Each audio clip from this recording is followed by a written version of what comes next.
మొన్ననే Thar 5 door launch అయింది.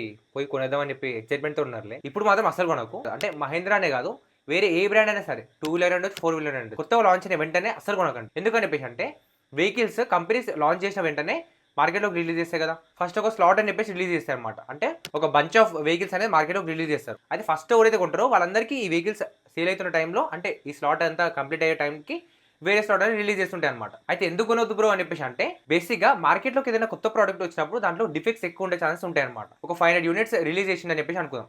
ఆ 500 వెహికల్స్ కస్టమర్స్ అందరూ కొనేస్తారు. కొన్న తర్వాత ఫస్ట్ స్లాట్ అయిపోయి సెకండ్ స్లాట్ స్టార్ట్ అయ్యే టైం వరకి వెహికల్స్ కొన్ని సర్వీస్ అయితూ ఉంటాయి, అవన్నీ వస్తుంటాయి కదా!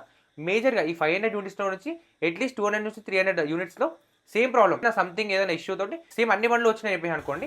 అప్పుడు కంపెనీ వాడు దాన్ని రికగ్నైజ్ చేస్తాడు. సరే మన బండ్లో ఈ డిఫెక్ట్ ఉంది, దీన్ని మనం ఎట్లా ఇంప్రూవ్ చేయాలనేది ఆ ఇంప్రూవ్‌మెంట్ చేసి దానికి సంబంధించిన వర్క్ అనేది చేసి నెక్స్ట్ స్లాట్ వెహికల్స్ అనేది రిలీజ్ చేస్తాడనమాట.